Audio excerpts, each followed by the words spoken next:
Now, he's very clear, this great biblical scholar, professor at the University of Glasgow, one of Britain's great preeminent biblical scholars, that one of the lessons that Jesus is trying to inculcate here is that we don't bow down and worship the teacher, the prophet, the leader, who is actually pointing to God anyway. We must copy the prophets, the teacher, in their loyalty and worship of God alone. So William Barclay gets it. Jesus is denying he is divine, of course. And so it's very interesting. In denying that he is God, and as a good teacher, as I say, he's pointing away from himself to true goodness, the absolute source of goodness, which is God himself. So what happens now? What happens now is we find in later Gospels, remember, Mark is used by Matthew and Luke later on in the writing of their own Gospels. And they change, they alter, embellish, subtract, add, as they see fit with great freedom to do as they wish.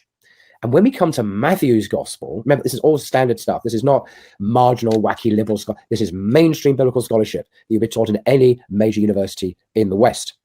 So when we come to Matthew's Gospel, we find, according to Professor Jimmy Dunn, actually he's also Scottish, he's also a very distinguished Bible scholar, a New Testament scholar at the University of Durham, in his book, Unity and Diversity in the New Testament, an inquiry into the character of earliest Christianity by James D.G. Dunn. He just died a few years ago, actually. And this is a heavyweight academic book. This book is written for the popular audience. This really is, I would say, at least late undergraduate, probably postgraduate level, and for other scholars as well. Now, this book addresses this question. And on page 79, he makes the following brief comment, which I think is extremely helpful. All of these writers, by the way, I'm quoting, are Christians. Jimmy Dunn believed in the Trinity. I know a friend of mine who asked him if he believed in the Trinity, Christian doctrine of the Trinity, and he said that he did. So these are not skeptics, they're not atheists, they're not unbelievers. They believe in Christianity. And yet, because they are top historians who are committed to truth, to uncovering the realities of the biblical text, even if it goes against their own personal beliefs. This takes great courage, moral, intellectual courage to do this. And they do it, actually. And there's a hallmark of a lot of biblical scholarship, which is overwhelmingly dominated by Christians as a point of fact. People like Bart Ehrman, who are now atheists, entered into biblical scholarship as Christians for years. Only later did they abandon Christian faith, and nothing to do with the Bible. He claims it's due to other reasons.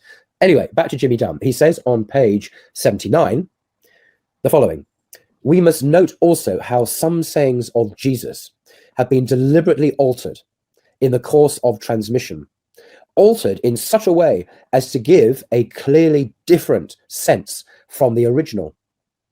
For example, the opening interchange between the rich young man in Jesus in Mark 10:17 onwards, 'Good teacher, what must I do to inherit eternal life? Why do you call me good? No one is good except God.' But in Matthew 19:16 onwards, we read, 'What good deed must I do to have eternal life? Why do you ask me about what is good? Only one is good.'" So that's a striking confirmation of what we've been saying here. As Jimmy Dunn says, Professor Jimmy Dunn, that the words of Jesus have been deliberately altered by later gospel writers in such a way, he writes, as to give a clearly different sense from the original words. So he quotes Mark 10, as I say. So that's quite an extraordinary admission. Again, nothing revolutionary there. If you're familiar with academic study of the New Testament, this is pretty normal, standard stuff. So the words have been changed, as we say. Jimmy Dunn has noticed this, and other scholars have said the same. But why have the words been changed? Why has Matthew changed the words of Mark?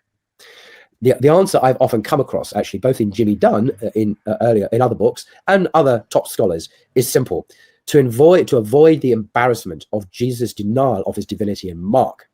And this is an embarrassing saying, since it leads to the inevitable conclusion that Jesus is pointing away from himself, as Barclay says. God is a separate being, and some early Christians didn't want that to be the conclusion we naturally reach. So they altered Jesus's words to make them more fitting for Christian belief towards the end of the 1st century. That's when the Gospel of Matthew typically is understood to have been written, along with Luke, towards the end, 85, 90 AD, many years after Jesus. They're not eyewitness accounts, according to scholars today anyway.